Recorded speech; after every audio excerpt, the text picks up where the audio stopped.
Cordial saludo a los amigos del país y a los amigos del exterior. Nuevamente con ustedes, libertad de expresión, porque la palabra de todos es importante.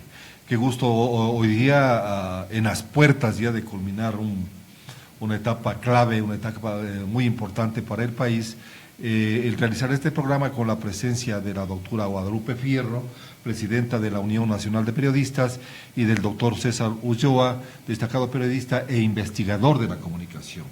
Hemos querido enfocar hoy día el programa resaltando el papel que la academia, el papel que los gremios deben jugar dentro de la democracia de nuestro país. En el caso de los periodistas, pues 10 años ya de una persecución implacable. Del lado de la academia no se le ha dado mucha importancia y más bien se le ha combatido a la academia de distintos sectores en nuestro país, especialmente del sector gubernamental. Bienvenida, Lupita, acá a Libertad de Expresión, haciendo una pequeña relación a la culminación hoy día del proceso electoral, en la campaña electoral, mejor dicho, como que esta campaña ha estado muy violenta. No se ha visto en el país siquiera en unos 30, 40 años un desarrollo, pero que ha traído más fragmentación, más división en el país. Bienvenida.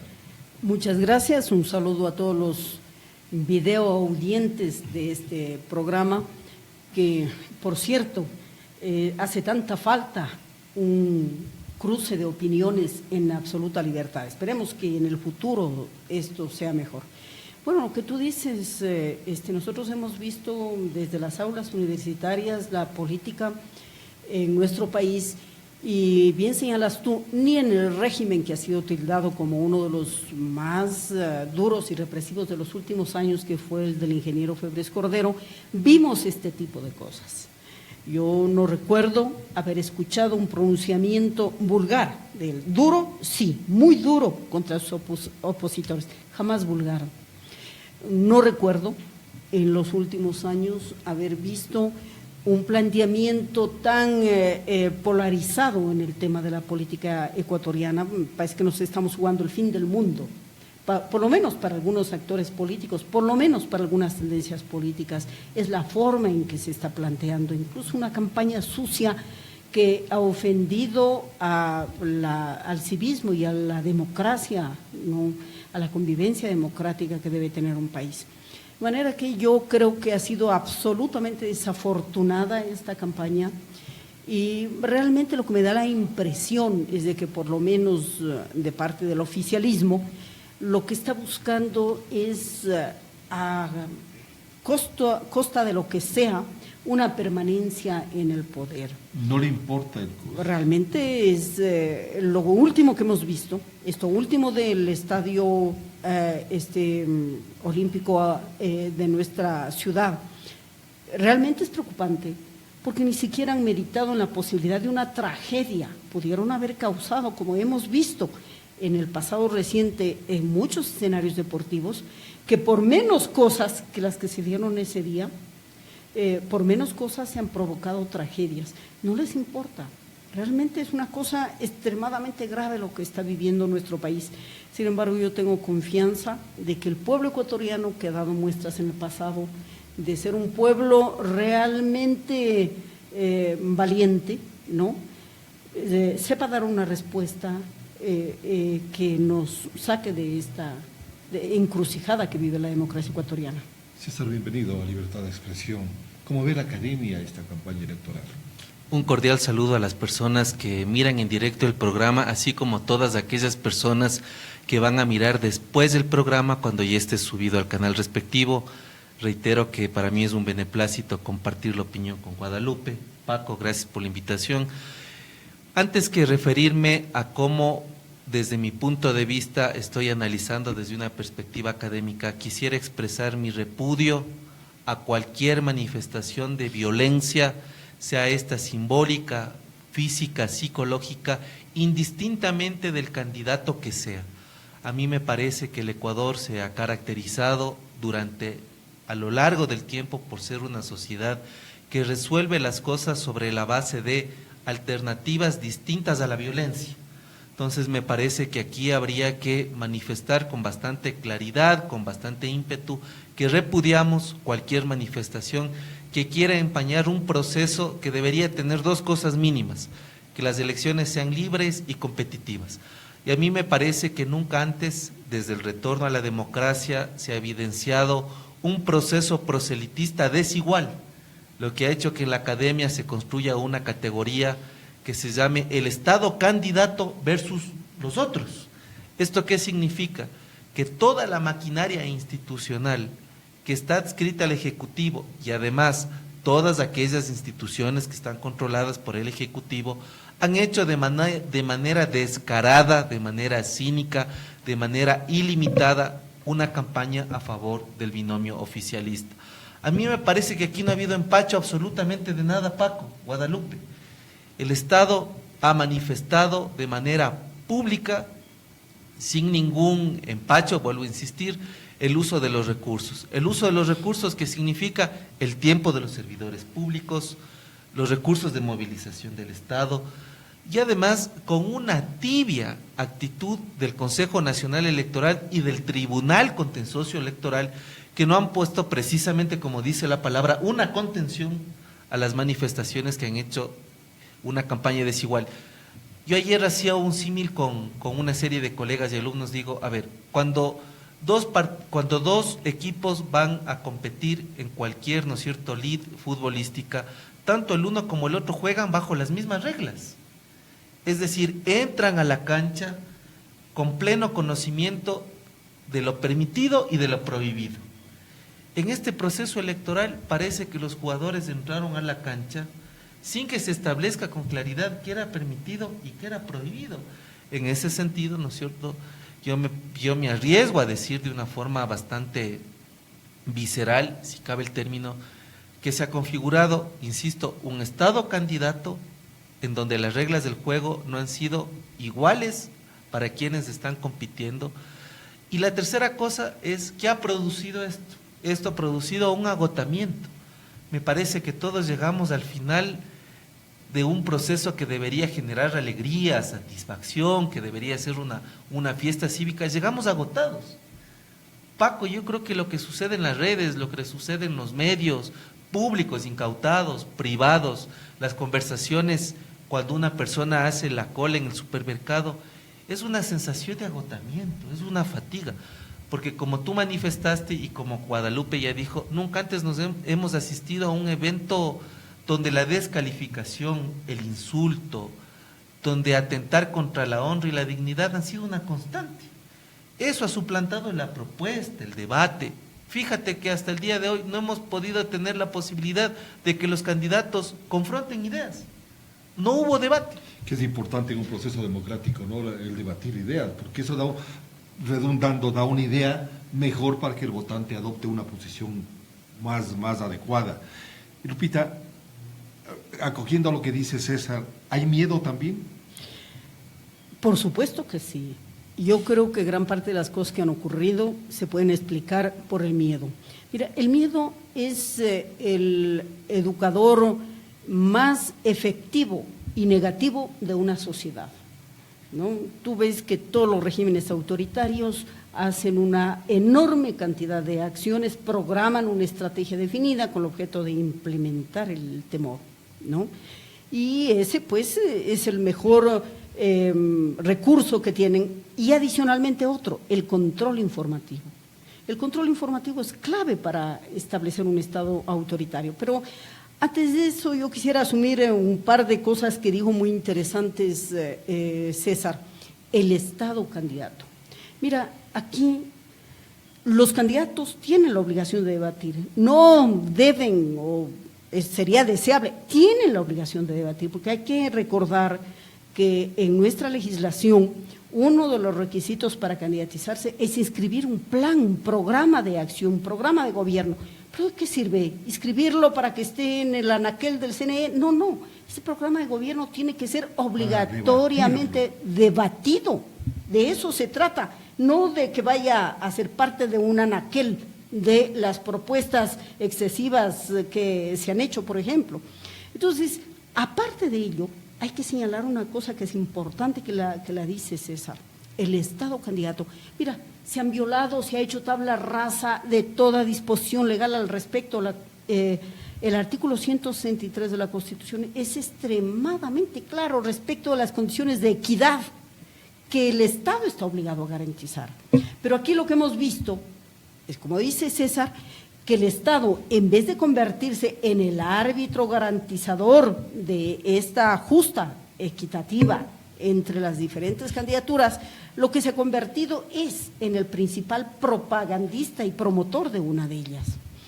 Tan grave como que ha habido un festín de los recursos del Estado en eso. Se han utilizado vehículos, la movilización, se ha llegado al extremo de obligar a que los funcionarios públicos concurran a actos masivos de un candidato determinado. Pero mira, la denuncia última realmente nos releva de todo comentario, porque hasta ese nivel ha llegado el escándalo.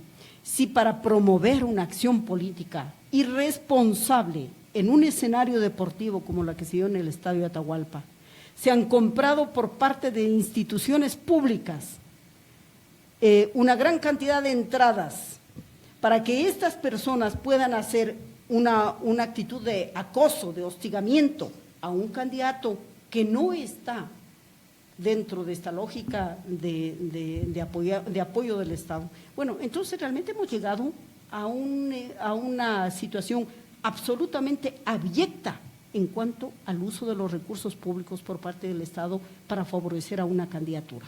Y este Estado candidato que bien lo señala César, aprovechando todos los medios de comunicación a su alcance, que son muchos, radio, prensa, televisión, pero también ha habido un trabajo en desmedro del profesional ecuatoriano, del periodista ecuatoriano, del mismo periodista que trabaja en los medios gubernamentales, porque han preferido traer a gente del exterior para que haga sus entrevistas, para que dé opinión, y no utilizando a sus propios periodistas, César.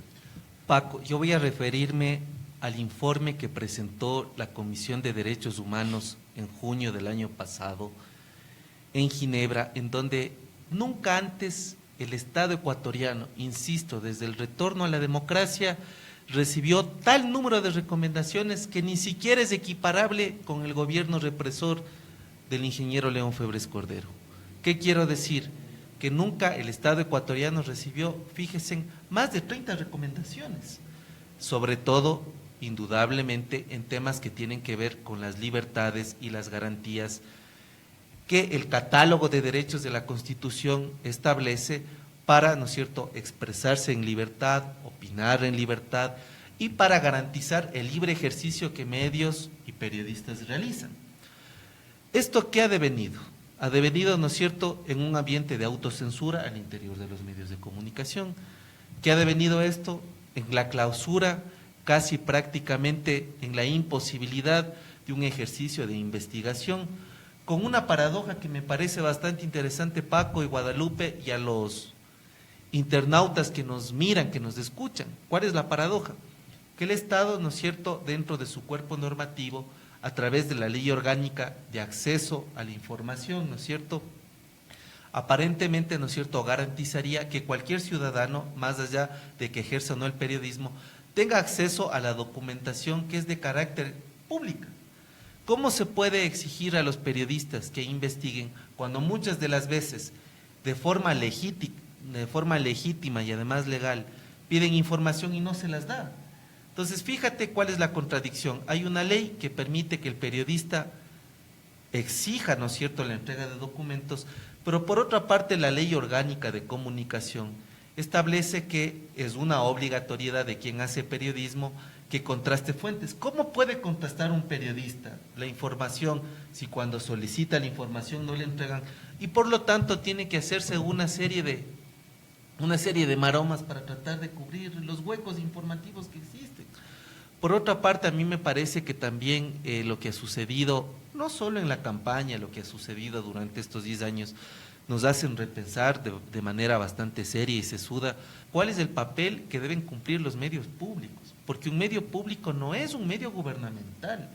Y eso les he dicho yo a los colegas que trabajan en los medios públicos y las veces que me han invitado, que habría que pensar cómo deben estar estructurados, es decir, quiénes deben articular el directorio de los medios públicos, quién define la agenda informativa y sobre la base de qué criterios se establece esa agenda informativa. La tercera, ¿cuál es la subsistencia económica de los medios públicos o acaso, como dicen, son empresas que deben tener solo un fin social y no debe existir una tasa interna de retorno? Un cuarto aspecto, ¿qué garantiza la libertad en cuanto a la opinión y al ejercicio de investigación de los medios públicos que no sea, ¿no es cierto?, el estar de alguna forma atados al gobierno de turno? Y creo que hay ejemplos en el mundo que sí se puede hacer medios públicos, como la BBC, como la televisión chilena, como la radio italiana, como la televisión española. Entonces aquí me parece que se ha desvirtuado completamente el criterio de los medios públicos y por otra parte, en los 10 años nos queda una serie de interrogantes acerca del proceso que debía permitir de forma inmediata la venta de los medios incautados. Eso indudablemente ha inclinado la cancha en la medida de que no solo las reglas del juego en democracia hace que exista igualdad de condiciones en algunos aspectos, sino también en el acceso de información.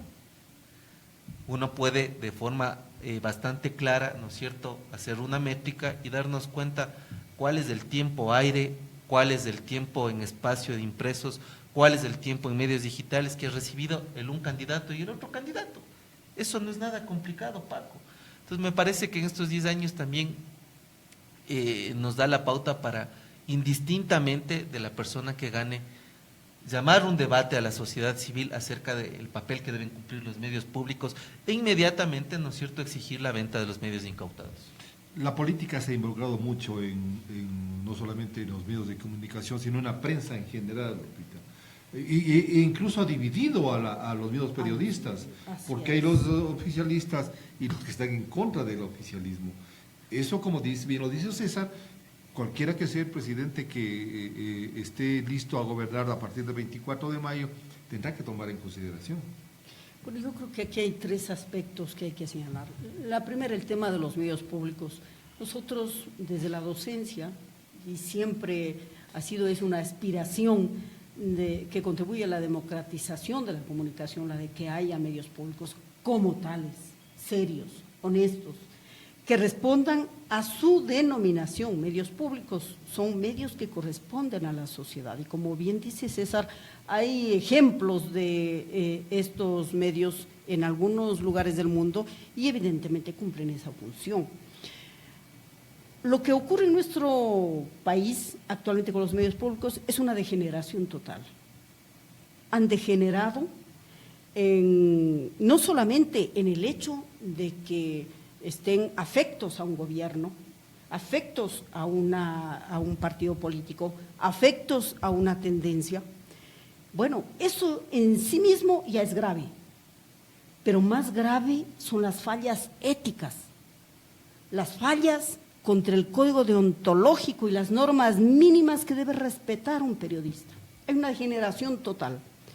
Uno ve lo que ellos han criticado y ahí ve que hay una falta absoluta de coherencia respecto de lo que se predica y lo que se hace desde las esferas oficiales respecto del tema de comunicación. Una cosa es el discurso, muy bonito, y otra muy diferente, la práctica que contraviene todas y cada una de las propuestas que ellos mismos han hecho. Uno ve la política editorial de los medios públicos y avergüenza. Uno ve lo que denominan análisis político al que tiene derecho todos los medios y avergüenza.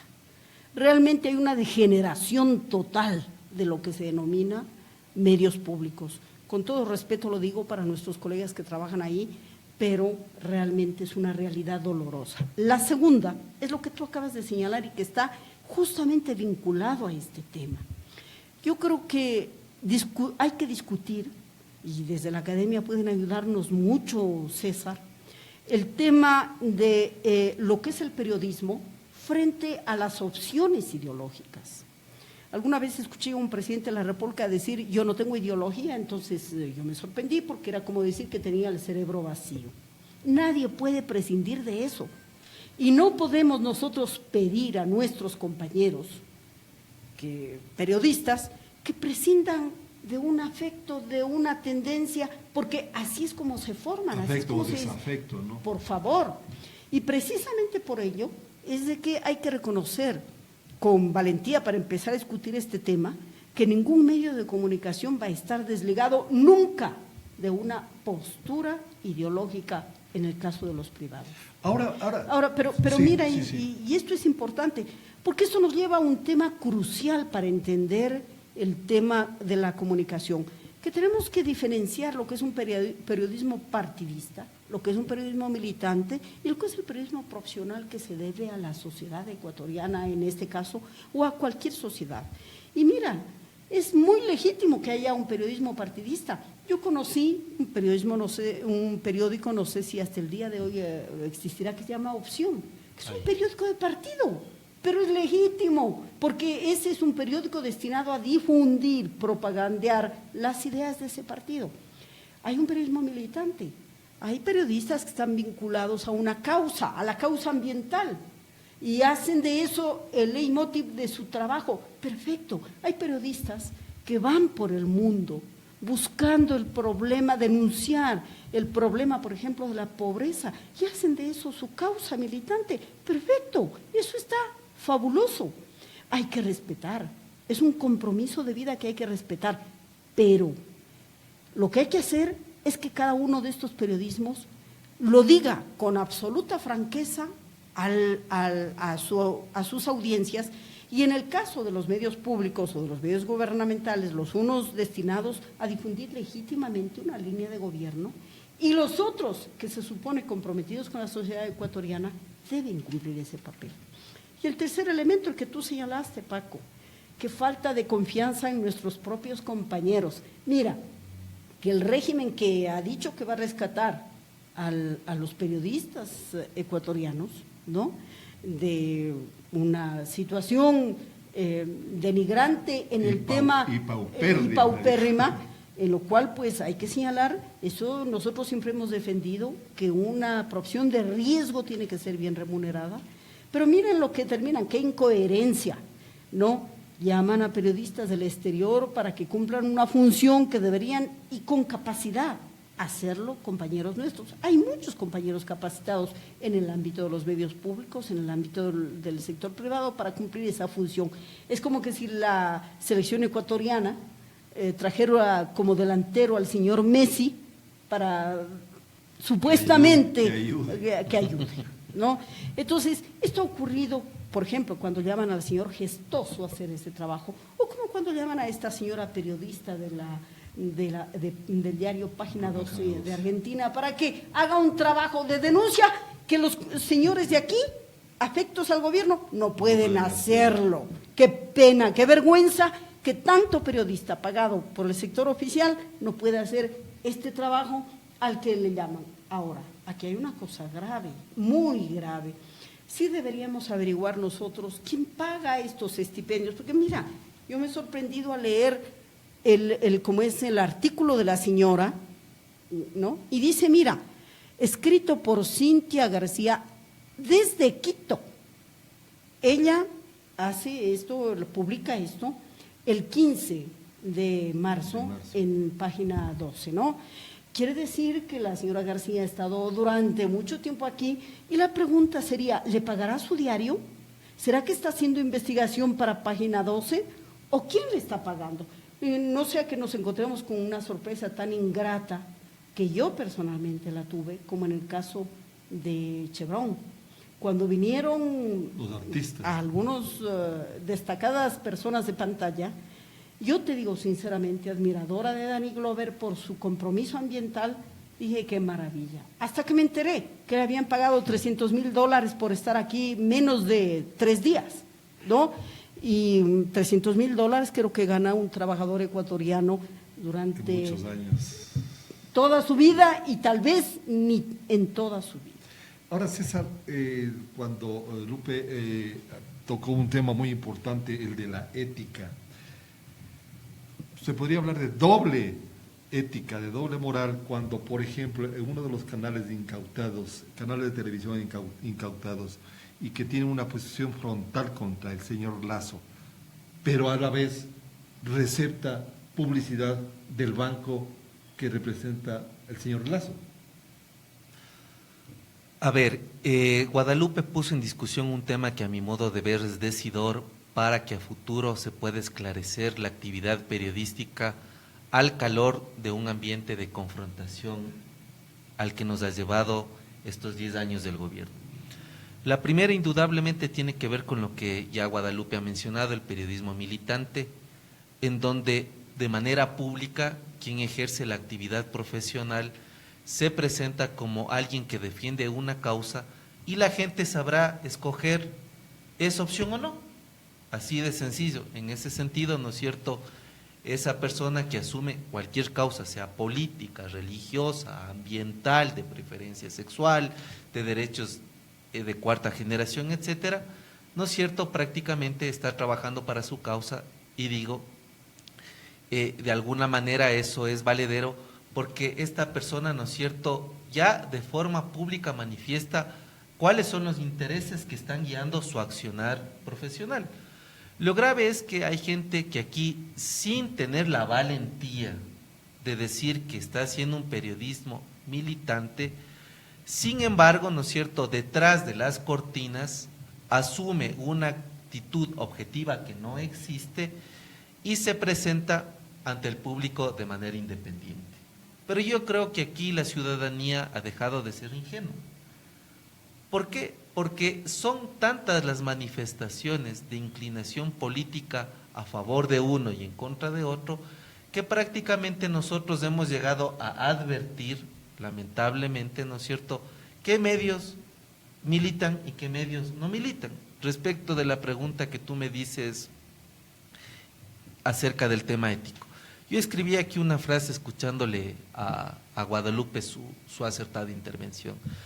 El periodismo no estuvo concebido para congraciarse con nadie a lo largo de la historia.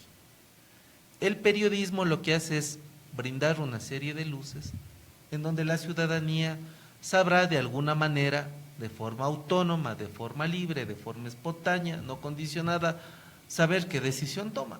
En ese sentido, ¿qué quiero yo decir?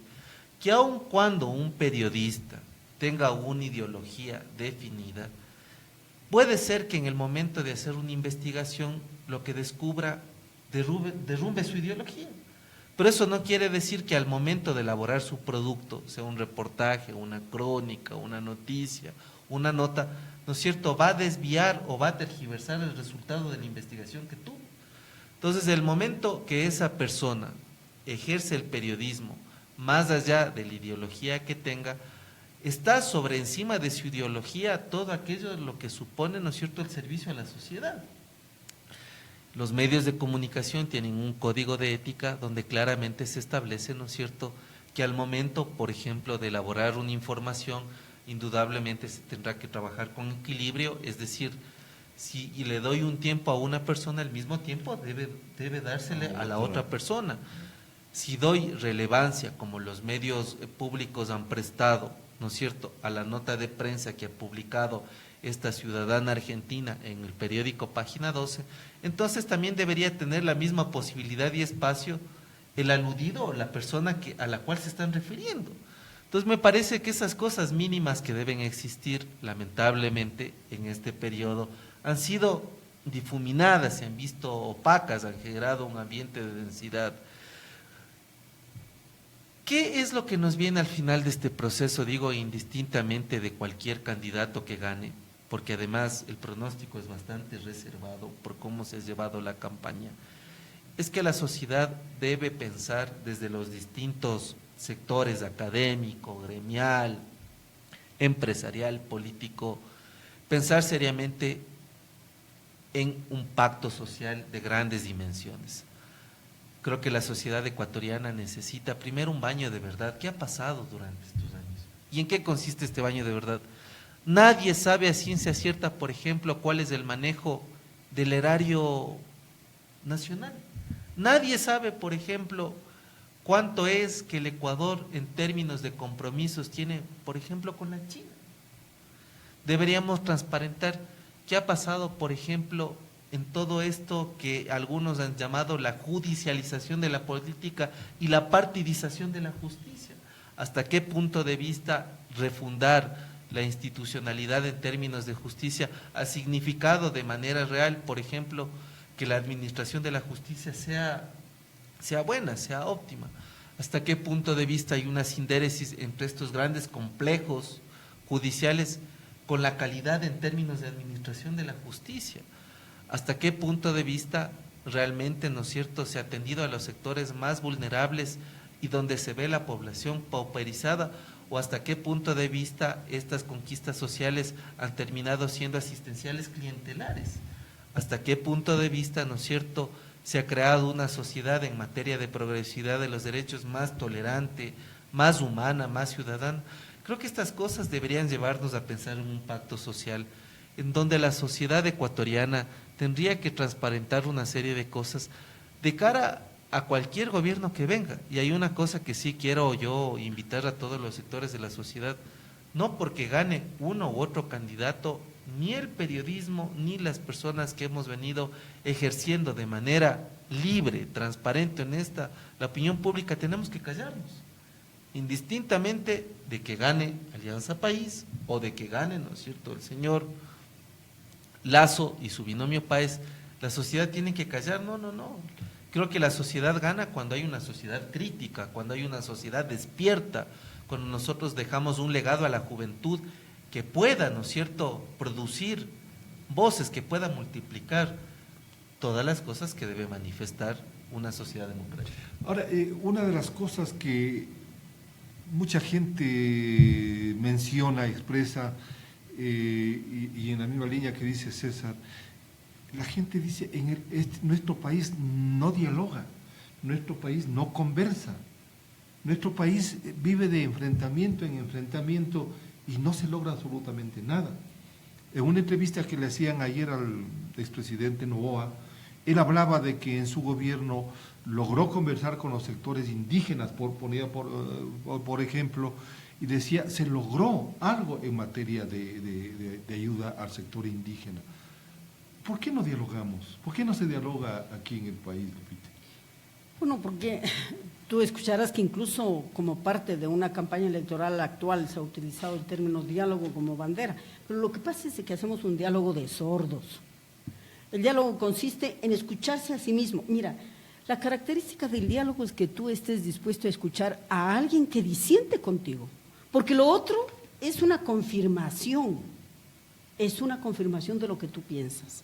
Si tú te reúnes a dialogar con los mismos, que desde luego también es un ejercicio importante que hacerlo, ¿no?, pero terminas escuchándote a ti mismo.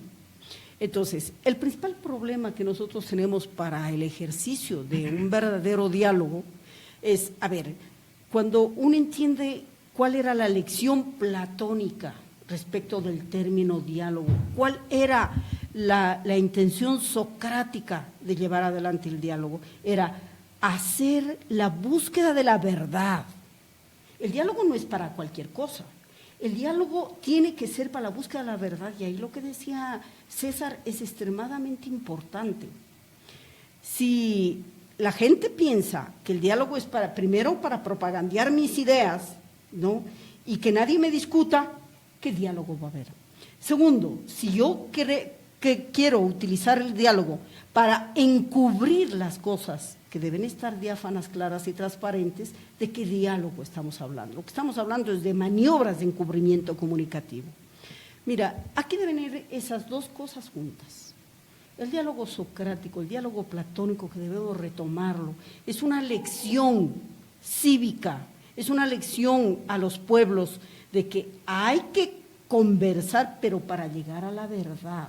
Y cuando se habla de llegar a la verdad, de lo que se está hablando es de ir hacia aquellas cuestiones sociales, económicas, políticas, culturales, que permiten construir entre todos, en una sociedad en su conjunto, el bienestar colectivo, el bienestar común. El diálogo no es para cualquier cosa, el diálogo es para la búsqueda del bien común. Entonces, yo creo que este es un pueblo, el ecuatoriano me refiero, es un pueblo que es extraordinario para fructificar el diálogo. Yo discrepo en este punto contigo, Paquito, de que nosotros no utilizamos el diálogo, todo lo contrario. Me parece que aunque con dificultades, una de las razones por las cuales en el país nosotros hemos visto una cosa especial en el concierto de naciones latinoamericanas. Tú miras hacia el norte, conflictos armados. Hacia el sur, conflictos armados. Hacia el este, conflictos armados, ¿no? Que han rodeado a nuestro país. Y más bien nuestro país un poco ha escapado a esa lógica. ¿A qué se debe eso? Se debe al hecho de que en gran parte de nuestra historia, con rupturas evidentemente, pero sí ha habido la posibilidad de, entre diversos sectores sociales, muchas veces enfrentados, de llegar a consensos mínimos. Ahora se ha inventado la palabra consenso para todo tipo de negociación, pero es lo que hemos hecho. Si tú ves hacia atrás, ¿no? Este es un país en el que los sectores indígenas han ido ganando un espacio dialogante, con dificultades, porque no todos los actores políticos y sociales han aceptado ese mensaje, pero lo han hecho, y para bienestar del país. Si tú ves hacia atrás, la clase media, a través de diversas expresiones, ha tenido una participación importante en la sociedad. Es en estos últimos 10 años donde se ha puesto taponamiento a todo eso, bajo el presupuesto de que quienes detentan el poder son los únicos que tienen la verdad. Entonces, si ellos tienen la verdad, el diálogo ya no existe. Ahora, por ejemplo, si el término vale en democracias más avanzadas, por ejemplo, y poniendo el caso de los Estados Unidos, lo más cerca a nosotros, existe una especie de consejo de los expresidentes vivos, que se reúnen periódicamente con el presidente en funciones para conversar, para dialogar y me imagino para aconsejarle qué medidas se puede tomar. Recientemente, a raíz del ascenso del señor Donald Trump a la presidencia, estuvieron todos los expresidentes reunidos. Aquí la última vez que se reunieron los expresidentes fue en 1995, en época de la guerra con el Perú. Hay la foto de los presidentes de ese entonces, pero una foto donde se ve la lejanía de cada uno de ellos. Entonces, por eso yo volvería a insistir en que el diálogo en nuestro país está un poco alejado de la realidad. Y como decía Lupita, es un diálogo de sordos. El Ecuador no ha podido superar esa visión parroquial, en donde cada cual tiene que defender sus 2 metros. Y esos 2 metros no pueden ser vulnerados absolutamente por nadie. Yo creo que estos 10 años nos han llevado a una cosa que a mi modo de ver podría denominarle como la sociedad de la etiqueta. Es decir, el que piensa distinto, etiquetado. El que no está de acuerdo a los cánones, etiquetado. El que es opositor, etiquetado. El que es del oficialismo, etiquetado.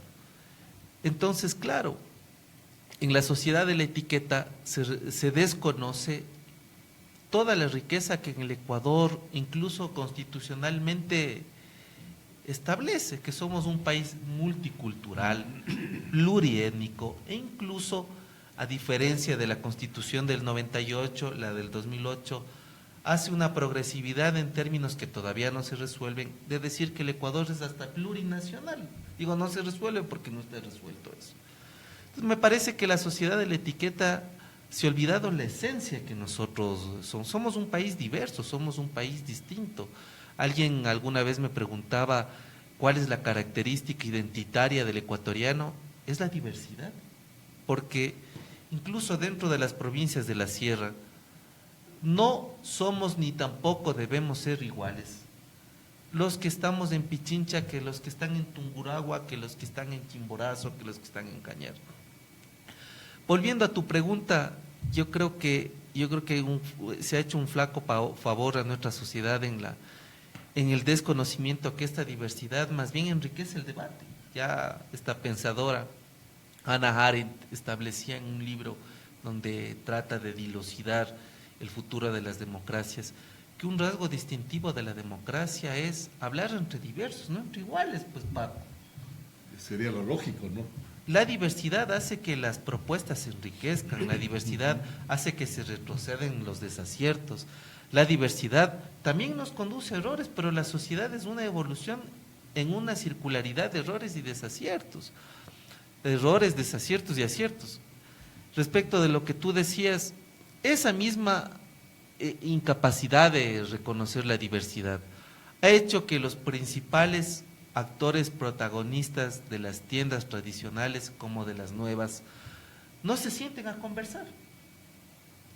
Fíjate, esta imposibilidad de conversar ha hecho que, más allá de que el binomio contrario al oficialismo haya logrado algunas adhesiones, pero no es una adhesión en la cual estén sentados a la mesa todos. Es decir, yo no he visto a la mesa sentado a Jaime Nebot, junto a Lourdes Tibán, no le he visto sentado junto a Osvaldo Hurtado, no le he visto, etcétera, etcétera. O sea, ¿qué quiero decir? Todavía no hemos logrado esa posibilidad de respetar la diferencia. Si ser diferentes no es malo, ser diferentes es una característica extraordinaria que ha hecho de nuestro país un laboratorio de turismo, un laboratorio de múltiples cosas. Yo creo que esta lección, este proceso nos lleva precisamente a que este pacto, que yo estoy invitando a que suceda, que este pacto indistintamente del actor que gane, nos lleve a estos distintos actores a sentarnos a la mesa. Porque seguramente, más allá de las diferencias ideológicas o de la concepción de la vida, yo creo que a todos sí les gusta un ceviche de camarón, a todos sí les gusta un plato de guatita, a todos sí les gusta tomarse una cerveza, a todos sí les gusta hablar sobre fútbol, a todos, o sea, ¿qué quiero decir? ¿Quién sabe? Porque no se han sentado, todavía no reconocen en cuánto pueden ser bastante similares los gustos. Entonces yo creo que aquí se ha imposibilitado este tema. Y claro, tal es así que cuando, ¿no es cierto?, el gobierno mira que el otro candidato logra adhesiones de la izquierda, de la extrema izquierda, de la derecha, del centro, lo tacha como fanesca. Es un absurdo. Entonces, ¿qué hubiera pasado, se me ocurre, ¿no es cierto?, si actores tan diversos y distintos no se reunían, por ejemplo, cuando trataron de acordar todo lo que está escrito en los pactos de la Moncloa? ¿Qué hubiera pasado si actores diversos y distintos no se hubieran sentado cuando se vivía en Chile la transición de un régimen de facto a un régimen de democracia? Y emocionar eso, la concertación famosa, ¿no? ¿Qué hubiese pasado si actores tan diversos y diferentes en los mismos Estados Unidos de Norteamérica no se hubieran puesto de acuerdo contra la esclavitud? ¿Qué hubiera pasado si actores tan diversos y distintos en el mundo no estarían ahora tratando de impulsar procesos de paz en distintos lugares? Yo creo que en los ecuatorianos hay cosas más que nos unen que nos separan. Yo creo que este pacto, al que yo insisto deberíamos comenzar a trabajar, debería ponernos a pensar por qué hemos perdido esa capacidad de dialogar, por qué hemos perdido esa capacidad de que incluso en nuestras propias familias, en nuestros propios lugares de trabajo, se pierda esa riqueza de aceptarnos en la diferencia, de aceptarnos en lo distintos que somos, Paco.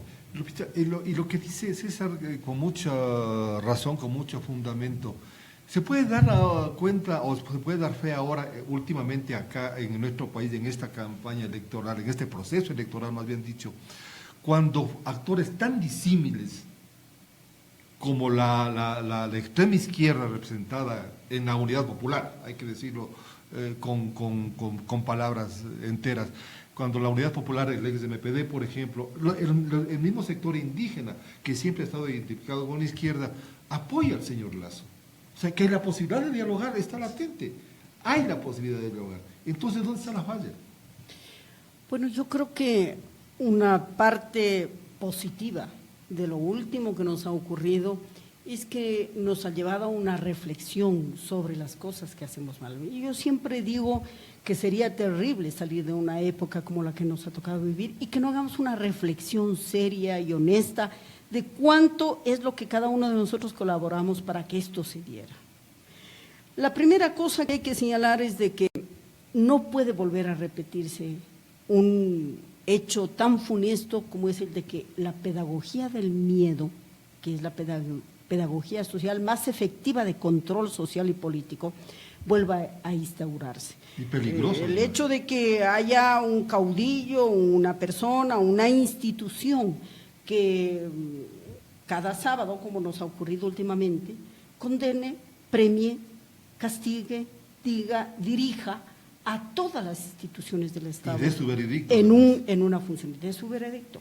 Mira, hemos vivido un periodo tan desafortunado que muchos de los dirigentes políticos sociales que han llevado la batuta en este tiempo no se han dado cuenta posiblemente de lo extremadamente dañino de algunos de sus postulados. Uno, le escuché yo a una asambleísta que se ufanaba cuando hubo una crítica a una frase que dijo el señor presidente de la República de que por qué le reclamaban que no hay división de funciones si él era el jefe del Estado y en consecuencia representaba a todas las funciones. Mira, en realidad pues nuestro presidente es economista y posiblemente no tiene un asesoramiento en derecho constitucional adecuado, porque una confusión tan grande de que él es el jefe de Estado, ¿no?, a que él asuma la representación de todas las funciones, bueno, es una cosa que a alguien que está en primer año de Derecho le enseñan a diferenciar, nos enseñan a diferenciar. Evidentemente, el señor presidente de la República estaba absolutamente equivocado con eso, pero uno se asombra, tiene en su entorno a abogados que parecen que conocen absolutamente todo, hasta la letra roja, como nos decían nuestros profesores, la letra torcida cuando se referían, ¿no? Entonces uno se asombra. ¿Qué es lo que pasa ahí? Bueno, lo que pasa es de que ante un caudillismo nadie se atreve a decirle no. Y eso se ha hecho en todos los órdenes de la sociedad. Eso es terriblemente destructivo para una sociedad. Una. Dos, el tema que ya señalaba César, el parroquianismo con que se ve la política ecuatoriana, ¿no?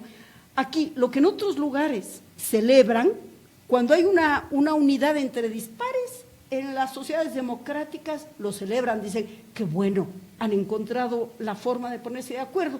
Aquí se los sataniza, ¿no? Están diferentes, dicen, miren, pero fulanito con la fulanita y inmediatamente empieza un acribillamiento. Debo decir que aquí gran parte de la reflexión debe dirigirse a los medios de comunicación y al periodismo, porque el periodismo también ha contribuido a crear un imaginario negativo sobre este tema, que nos ha conducido, ¿no?, a hacer evaluaciones negativas de la forma de hacer política, en lo que deberíamos ver bien. No importa que pertenezcan a extremos de la política. Mira, si hay alguna foto que ha quedado, alguna imagen que ha quedado consolidada en el imaginario de la Segunda Guerra Mundial, es el momento cumbre cuando gentes tan dispares se encontraron en la conferencia de Yalta. Por favor, eso significó un alivio para el mundo para salir de la Segunda Guerra Mundial. Por fin la gente dijo, los líderes, aunque tengan ideas tan diferentes como el comunismo y el socialismo, el liberalismo, etcétera, han logrado entender que no puede estar esas ideologías sobre la necesidad del ser humano de tener paz, de tener armonía para buscar el progreso. Entonces, eso es lo que debemos cultivar aquí, entender, y yo hago un llamado a los medios de comunicación a que sobre esto se haga una reflexión, porque es muy importante el que los medios de comunicación también contribuyan al procesamiento ciudadano de la política frente a estos temas. Y frente a los temas de la responsabilidad social abarca a muchas cosas, entre esas, a que jamás los políticos en ejercicio deben olvidar que su compromiso fundamental son dos básicamente: el progreso, el bienestar de la colectividad en su conjunto, no solamente de sus seguidores, sino de la colectividad en su conjunto, ¿no? Porque algo que no se ha entendido, que si los seguidores están bien y los opositores están mal, algún momento ese malestar terminará haciendo daño a quienes nos siguen. Entonces, la primera. Y la segunda, esto es una cosa importantísima que ya la señaló César, la transparencia en la función pública. Aquí hemos echado manta sobre manta para hacer lo posible para que el tema de la transparencia se tape, se encubra. Hasta el día de hoy el pueblo ecuatoriano espera la lista de Odebrecht. Y yo me pregunto si algunas de las estrategias de campaña no estarán dirigidas a hacer que nos olvidemos un poquitito del tema. Hacia la gente, si pensamos mal a eso va. Estamos terminando esta interesante conversación. Lamentablemente el tiempo corre, vuela. César, una reflexión final. La reflexión final es que debemos salir del clima de polarización, porque esto no solo supone que hay posiciones extremas en cuanto al ideológico, sino que la polarización, lamentablemente, en la historia se lee como la imposibilidad que incluso los ciudadanos tienen para hacer uso de espacios públicos porque está el otro. Polarizar no solo es pensar distinto en términos de extremismo, sino que a mí me daría mucha pena que en algún momento las personas dejen de ir a algunos lugares, dejen, ¿no es cierto?, de conversar con otras personas, dejen de encontrarse en la familia, y que el Ecuador no solo se polarice en cuanto al pensamiento y a la defensa extrema de algunas ideas políticas, sino que también el Ecuador se comience a polarizar territorialmente. Yo quisiera ver al final de las elecciones del 2 de abril cómo queda la distribución en cuanto a intención de voto de los dos candidatos. A mí me da la presunción de que si es tan cerrada la votación, en el sentido de que indudablemente va a haber un ganador, pero yo no quisiera que eso también se convierta luego en una polarización territorial. ¿Cuál es el llamado a los ecuatorianos? Que reflexionemos si que esto que hemos vivido durante 10 años merece ser refrendado o si lo que nosotros hemos vivido durante estos 10 años tiene que ser cambiado con otra alternativa. Eso es Paco, gracias Guadalupe. Gracias. Una reflexión final, Lupita. A todo lo que dice César, yo creo que hay que buscar disminuir por lo menos esa terrible fractura que hemos vivido últimamente. Y entre las muchas incoherencias que hemos encontrado en el ejercicio del poder durante estos 10 años, una de esas más notables es precisamente esta. Yo le he escuchado al señor presidente de la República en varias oportunidades, una invocación a la cohesión social como uno de los valores fundamentales para impulsar a un país hacia el progreso. Y efectivamente, si nosotros queremos progresar, necesitamos de cohesión social. Pero mira, ¿quiénes han invocado la cohesión social como un valor estratégico fundamental para la movilización social hacia el progreso? Son precisamente los que más se han empecinado en crear fracturas. Ahora, esto es muy grave, porque las fracturas, las legítimas diferencias políticas que hay, no pueden convertirse en un ring, en un campo de batalla. Cuando las legítimas posturas políticas degeneran en fanatismos, bueno, esto es muy grave. Todo fanatismo que es una adhesión ciega a una postura de cualquier tipo, religiosa, social, política, ha traído tragedias a la humanidad. Y nosotros debemos hacer un llamamiento a todos los adherentes de todas las candidaturas, de todas las posturas políticas, no solamente porque ahora están enfrentadas dos candidaturas, pero de todas las posturas políticas que en uno y en otro lado están, para que nos demos un espacio, una moratoria, un tiempo de reflexión y tratemos de salir de este periodo de una manera positiva. Yo sí tengo esperanza. Yo creo que la esperanza en un pueblo es como una roca que te permite asirte en tiempos de dificultades. Pero esa esperanza debe estar bien fundamentada en una acción concreta.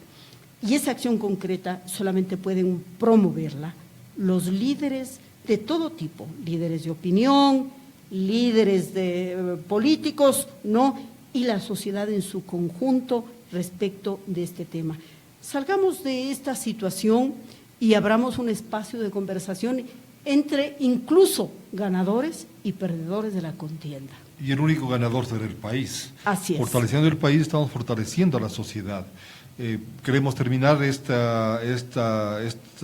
programa de hoy día, amigos, destacando ciertos aspectos de un comunicado importante que emitió hace pocos días la Unión Nacional de Periodistas, y donde destaca que es necesario un debate respetuoso entre los actores políticos principalmente, la transparencia en el proceso electoral, para que no haya ganadores ni perdedores, ni vencedores ni vencidos, sino que el ganador sea el país, sea nuestra patria.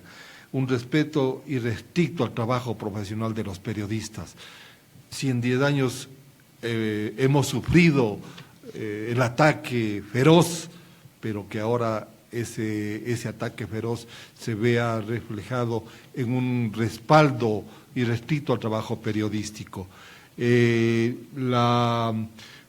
La sociedad en su conjunto, los periodistas en su conjunto, los gremios periodísticos, la academia tan necesaria en la vida del país, ha hecho una reflexión a través de nuestro programa. Nosotros nos queda solamente invitar al país, a nuestros amigos acá en el país, a nuestros amigos del exterior, que votan también en su respectiva zona, en su respectivo distrito, a hacer un llamamiento a reflexionar y realizar un voto consciente, pensando en el bienestar del país.